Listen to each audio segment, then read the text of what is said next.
ഈ ഓയോ പോലത്തെ കോപ്പുകളൊക്കെ വഴിയിട്ട് നിങ്ങൾ റൂം ബുക്ക് ചെയ്ത് സ്റ്റേക്ക് ചെല്ലാറുണ്ടോ? കപ്പിൾസ് ആയിട്ട് പ്രത്യേകിച്ചും. അങ്ങനെയാണെങ്കിൽ ഈ വീഡിയോ ഒന്ന് കണ്ടു നോക്ക്.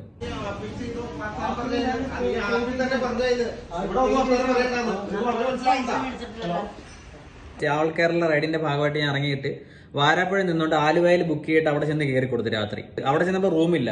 പക്ഷെ നമ്മളിവിടെ മേക്ക് മൈ ട്രിപ്പിനകത്ത് ബുക്ക് ചെയ്ത് ഓൾറെഡി പ്രീ പേയ്മെന്റ് പൈസ അടച്ചിട്ടാണ് ചെന്നത്. അവർ പറയുന്നത് റൂമില്ലാന്ന്.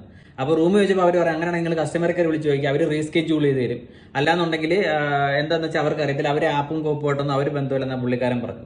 അപ്പൊ ഞാൻ കസ്റ്റമർ കെയർ വിളിച്ചു, എനിക്ക് എന്റെ റെസൊല്യൂഷൻ പ്രോപ്പറായിട്ട് കിട്ടി. ഞാൻ ഇറങ്ങിയതിനു ശേഷം വേറൊരു പുള്ളിക്കാരൻ വന്ന് അവനങ്ങോട്ട് കയറിയപ്പോഴത്തേക്ക് അവസാനം അടിയും പിടിച്ചതെല്ലാം തെറിവിലിയും വരെ നടക്കുന്ന ഒരു ഘട്ടത്തിലോട്ടായി. അവസാനം ഞങ്ങളെ ഇറക്കിയപ്പോൾ അവർ ഷട്ടർ അടച്ചു കളഞ്ഞു. കപ്പിൾസ് ആയിട്ടൊക്കെ ചെന്ന് കയറിയുള്ള അവസ്ഥ നിങ്ങൾ ആലോചിച്ചു. എന്തായാലും നിങ്ങൾ ഈ വീഡിയോ എങ്ങാനും കണ്ടായിരുന്നു? നിങ്ങൾ കപ്പിൾസ് ഇപ്പോഴും ഓയോനെ ആശ്രയിക്കുന്ന കുറേ പേരുണ്ടല്ലേ. നിങ്ങളുടെ അടുത്ത് ഞാൻ കുറേ കാലമായില്ലേ പറയുന്നു ഓയോ എടുക്കരുത് എന്ന്. ഇപ്പോഴും പറയാ